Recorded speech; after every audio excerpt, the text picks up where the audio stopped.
Elbaf officially declares war on the world government. Brook is as serious as death itself, and Zoro the Conqueror has a plan. The cover page of One Piece chapter 1172, titled The Elbaf I Admire, features Bon Clay putting on makeup as a couple of swans go through his stuff and do the same. One reflected by a mirror is wearing pom-poms like him. One is wearing a straw hat like Luffy. And another is wearing a crown like Imu. We return to the lift on its way out from the realm of the dead and into the Sun Realm. Gabon explained to the group that there are currently 3 enemies above them. And as for their plan, it's clear that the invaders intend on kidnapping 10 of Elbaf's children. And from there, they will use them as living shields in the Holy Land. Hostages that would turn the warriors of Elbaf into their obliging, expendable soldiers. Haruden struggled to imagine 3 humans causing this level of mayhem in his homeland, let alone being able to overpower the giant warrior pirates and Gabon himself. The retiree apologized and didn't try to justify his failure. But even considering their ages, Sanji questioned how 3 humans could move so many giants. To that, Gabon let them know that one of the enemies is a woman with strange arrow abilities that the children can't resist. And because of that, they'll continue to walk towards the West Village Harbor, and it'll be game over if they make it to the ship there. Road asked why they can't just take the children back. Gabon added that one of the 3 enemies he's more familiar with is a man named Summers. Thanks to the power of his thorn fruit, the man can control vines and sharp thorns at will, along with the fact that he's placed invisible vines around the children. Gerd was disturbed by the dastardly revelation. Gabon felt the same way. The vines are as tough as iron. Trying to save the kids haphazardly could be the end of them all. As for the last person, he has the power to give life to nightmares. The children's greatest fears have been made manifest to keep them from being saved. So while they may look like they're just taking a stroll, it'll be incredibly difficult for anyone to stop them because of this twisted game. But even so, Haruden is certain that they will save the youngsters. For now, focusing on defeating the invaders seems to be their best bet. And despite their immortality, Goldberg is sure that there must be some way to beat them. He suggested trapping, crushing, or maybe even eating them. Stereotypical giant behavior. Whatever the case, the group is resolved to get the job done. And they're finally on the verge of entering the Sun Realm. Goldberg prepared himself. Once they arrived, they could hardly believe their eyes. Haruden's jaw was slack. He saw a blazing inferno, a dragon, an armored colossus, and a burning ship. Even just the dragon was overwhelming for the giant captain. Maybe that's his childhood fear. Things are far worse than they could have possibly imagined. Are there no limits to these nightmare monsters? Ghosts, an armored bear, a predatory bird, a cyclops, Nika the Destroyer, thunder and lightning, a lion with wings. The madness had even claimed the giant warrior pirate ship. Gabon told them that Dory and Brogy used it to lead the charge with their men, but were taken down by the monsters. Again, Haruden was in disbelief. That's when an injured Kashi called out to him. Haruden explained where they were and asked for an explanation in turn. The veteran warrior prepared to tell him something unbelievable, that Dory and Brogy have lost their minds and are trying to kill Elder Ja Rule. Gerd stooped down and asked him about the kids. Kashi shouted that Ripley and some others went to save them, but he hasn't heard anything new on that front.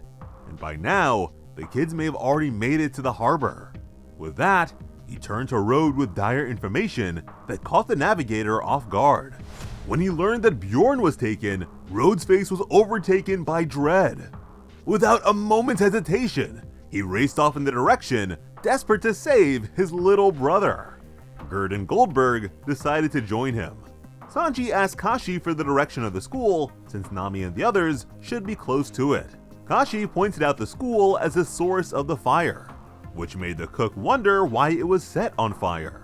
Zoro honed in on the fact that Dory and Brogy have become enemies. Kashi begged them to hurry and save the Elder, which came along with a helpful map of the current situation. One of the better ones that we've seen, in fact. Over at the Burning Walrus School and Owl Library, most of the teachers were protecting the other giant children who were fast asleep. The remaining Straw Hats were close by. Jinbei doesn't expect Chopper to return anytime soon, and presumes that since Brook left without a word, he must be up to something. And you already know that when Brook is moving solo, something major is about to go down. But if you remember, he was practically mummified compared to the rest of them. So by Brook being gone, Jinbei probably means that he became an incorporeal ghost and left his bones behind. A frustrated Nami insisted that they need to get rid of the arrows binding them so they can save the children, while Usopp was dismayed to see his idols acting so dishonorably. The Dami Reversi Giants were on their way to West Village, much to the dismay of their comrades. Ripley, Oimo, Bent's mom, and some others were chasing after the kids. The hostages were scared, but Colin shouted that warriors of Elbaf don't whine. Not that the rest of the kids thought of themselves as warriors to begin with though. In West Village, several giants were urging the Elder to evacuate now that Dory and Brogy were headed their way. The old giant told them to run if they want to, but he will not budge. After all, there's still something he needs to say to Elbaf. He turned on an oversized Den Mushi. The Elder decided to speak to the entire nation ahead of his demise. He reminded them that their late King Harold always sought to bring Elbaf together with the rest of the world, a pursuit that led to him trying to join the world government. And an Imu-possessed Gunko listened in silence.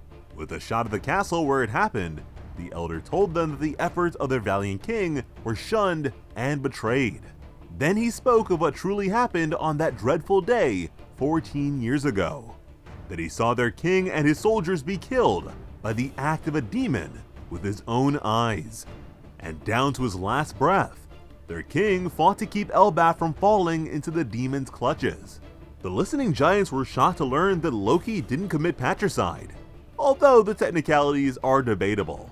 The Elder admitted to keeping it a secret to avoid the pursuit of revenge leading them into war prematurely, a war that King Harold never wanted for them. And here it looks like one of the kids is afraid of dogs. Continuing, he said that Loki shouldered their anger when he went out to sea. But although he's always been a troublemaker, the Prince of Elbaf is innocent. Again, Zoro found the technicalities of the explanation to be debatable. Haruden agreed, and didn't want the old man to be too liberal with the story's contents. But at least it didn't take him weeks to get the message across. Moving on, the Elder claimed that 3 new demons have shown up to claim their nation. He hoped that such dark days were beyond them, but once again, they are in need of great power. St. Summers was seated and thinking about taking a nap, sure that things were just about settled. And this trio spread looks pretty cool. From there, Elder Ja Rule spoke to the demons directly. He bellowed that they can take their culture, they can take their history, but they should let their children go. That if the demons think that doing this will crush their spirit, then they have made a serious miscalculation. The giants are not about to show them the same grace that Harold did. Grounded warriors rose to his voice. Anj and Ronja listened closely despite their fear, just as they had held their own in the face of oppression. The demons speak of controlling and making them into slaves. With scorn, the Elder had to wonder who the hell these scumbags think they're messing with.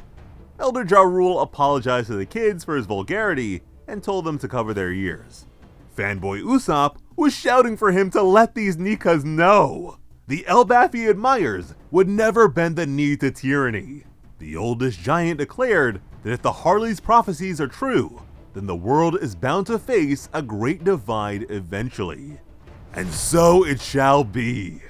From this day onwards, Elbaf is at war and stands in defiance of the world government. Insulted, Mountainbeard asked if they truly believed that some thorns, illusions, and their little reversey game would be enough to make the proud warriors of Elbaf bow down. Zoro couldn't help himself from being the old man's fan, something that made sense to Haruden since 300 years ago, Elder Ja Rule was known as the strongest being to ever arise from Elbaf, which is especially cool when you remember that Bonnie is somewhere on the island, and could theoretically bring him back to his prime, at least for a little bit. From what we saw, that sword in his head is a special one from his glory days that he gave to King Harold. So it would be crazy to see him use it yet again. Elbaf will never submit to demonic dominion. He then urged his fellow warriors to speak for themselves, and their morale shifted. Usopp was swooning over the manifestation of his wildest giant-themed dreams, while Nami shouted at him to get a grip already and focus on their bindings. And now, with the demonic giant warrior pirates upon them, Elder Ja Rule drew his blade, with the giants of West Village at his back. Together, they will protect the peace that King Harold the Benevolent dreamed of. Haruden, Stanson, and Zoro made it just in time, but if they get caught between the Dami Reverseed forces, they'll be done for. But with a flaring spark of resistance and a sinister smile, Zoro confidently unsheathed the Great Great Blade, Enma, with a plan in mind. It's time for the Conqueror to clear the board. And since they're going up against Imu's power here, I really hope we get to see Zoro deal with Gunko's arrow power too. He might be so directionally challenged that her powers end up being like Enel's lightning to Luffy's rubber, or Perona's negativity to Usopp's pessimism. Historically, Zoro's plans are pretty extreme. I mean, the first time they had trouble against Dory and Brogy, he nearly hacked off his own legs. And now that I think about it, they are on a branch right now, so in theory, he could take their legs out from under them by cutting the whole location down. When they're up against a giant Pika, he turned to Plan E and cut the man in two. So whatever the case, I'm sure we can all agree that Zoro is going to cut something.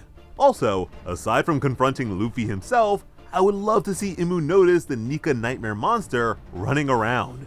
Because besides the king of the world's feelings, Gunko described Nika as the thing that scares her the most. But shout out to Elder Ja Rule's legendary speech for making this mostly recap chapter really epic. There is just so much to look forward to with the rest of this arc, so I hope you're just as excited to see it all as I am. As always, I'm Slice of Otaku. Thank you all so much for watching and have an awesome day. I love you.